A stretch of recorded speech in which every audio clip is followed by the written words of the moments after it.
Today I'm going to be going over all the different add-ons I use for my workflows and just in general for GTA modding. So to start off, I'm going to be starting with vanilla, like built into Blender add-ons. So let me pull up my list.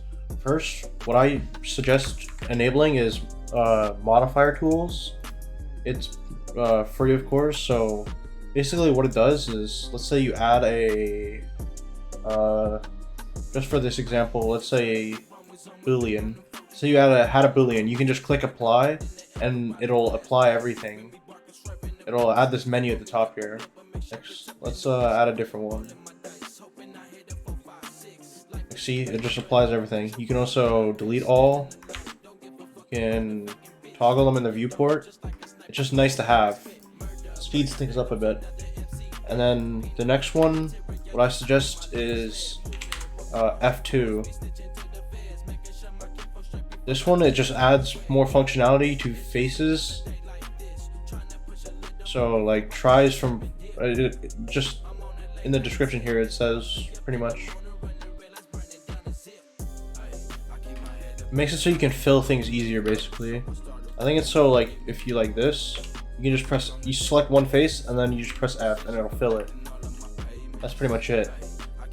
The next one is LoopTools. This one's really useful and it adds, so you can, for example, let's hide this, add a new plane, remove everything except for this.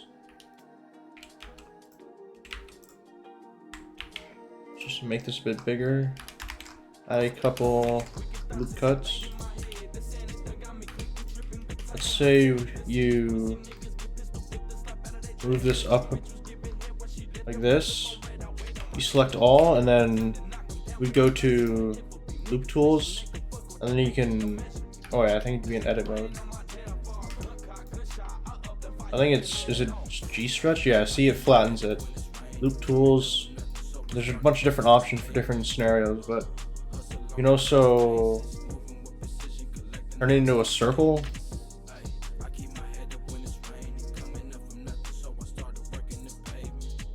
But yeah, you can also change it down here, tweak it a bit. But yeah, that just helps you clean up your mesh and stuff like that. And the last native Blender add-on I suggest enabling is Bool tool. It just makes making booleans better. So how it works, I believe, is Control Shift B, and then it'll bring up this menu that you can select booleans. So let's say, for example, you have a sphere, shade that smooth.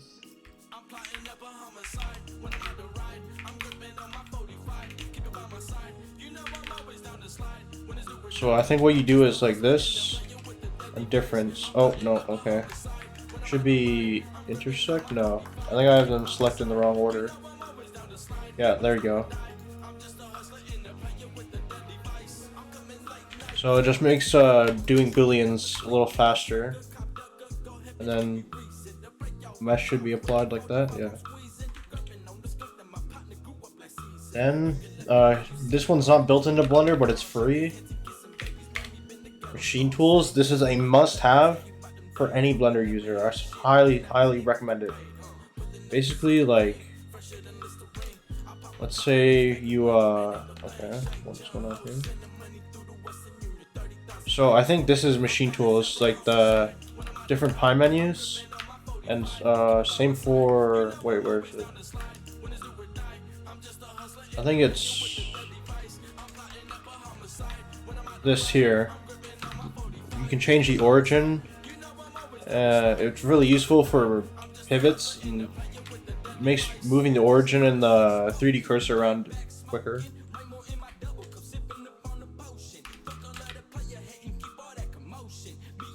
There's also more options in here. You can change it to how you like. There's a bunch of different tools, pie menus. You can pretty much just enable what you want. These are those settings I use for machine tool. And the next one is N-Gon Loop Select. This one's also free. It just makes selecting end guns or loops around end guns easier. I think I'll leave this link in the description. I think this video here explains it pretty well, so no need to explain it or demonstrate it.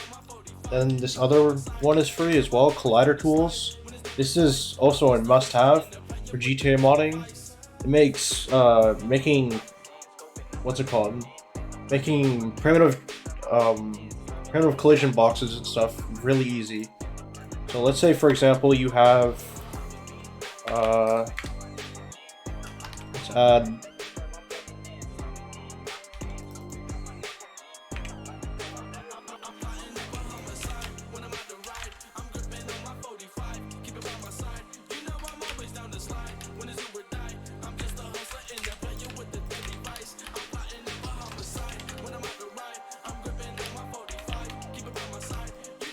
so let's say, for example, you have like a somewhat complex mesh, something like this.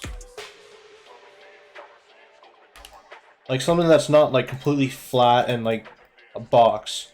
Let's say you wanted to just have one collision box. What you would do here is you would go to the Collider Tools. Where is it?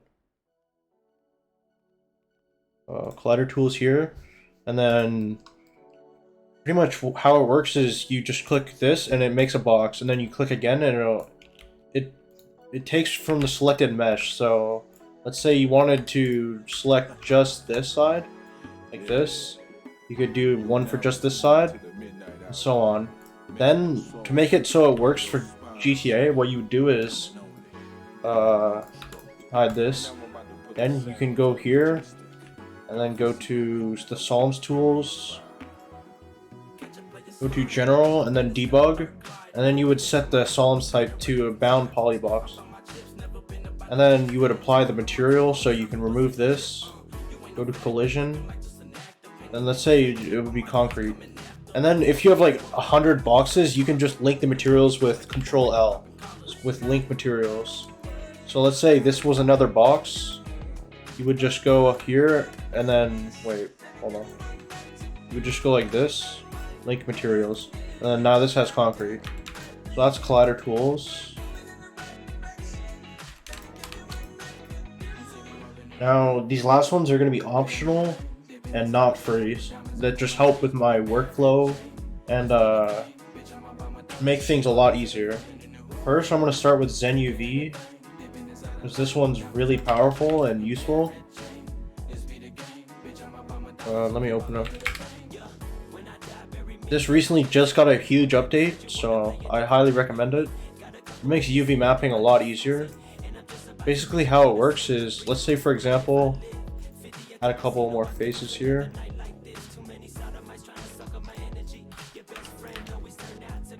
And see how it's all zoomed in? Well, you could go to, there's so many options here. There's unwrap. What I usually use is this here, the transform. So let's say you have a 512 by 512 texture. You set the textural density to 512, I think, and you just click Set TD. And then also what you can do is, let's say you want each square to have the exact same texture. You can stack them all on top of each other by going like this. You go to the third one from the right, click the middle here, I think. Okay, maybe it's not working for something as complex as this, but maybe because they're not, I don't know, but you can like transform the mesh, scale it up, rotate it. And then the next one, what I'll be showing is Hardops and boxcutter. These are really, really powerful modeling tools. They work together really well, so I recommend getting both if you're going to get them. So for example, if you want to, I think, where is it? Hardops. Okay. As you can see, it's like very, what's it called? You can change it so you can however you want it. There's a lot of settings. Then, okay, I don't know what I just did. Q, I think, is the like menu or the hotkey to open up the quick menu. So this, you can just add modifiers like this. You can also do things like mirror. Mirror is really powerful. I use it a lot. And also the sharpen tool is really useful. See, for example, the normals here are really shit. What you would do is just press Q sharpen, and then it fixes it for the most part. You can also bevel it. Array. Then mirror. No, just and I think there's just so many options. And then box cutter. These are really bad demonstrations of these tools, to be honest, but there's a lot more in-depth ones on YouTube. But if you go here, where's a box cutter, you can just go to, you can just draw a box to do a boolean. Wait, why is that? Why did that not work? Or maybe I did it wrong. Okay, there we go. As you can see, it makes booleans really easy. You can also draw custom ones by going to here, like this.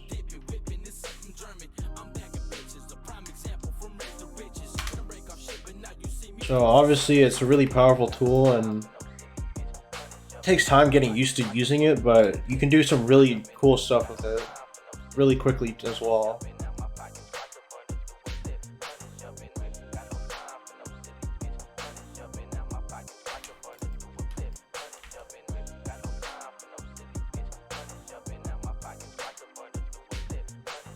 That's pretty much it, except for UV Pack Master. This one, it's not really useful for it's not as useful for 3D modeling for GTA, but just more so in Blender in general. So for example, let me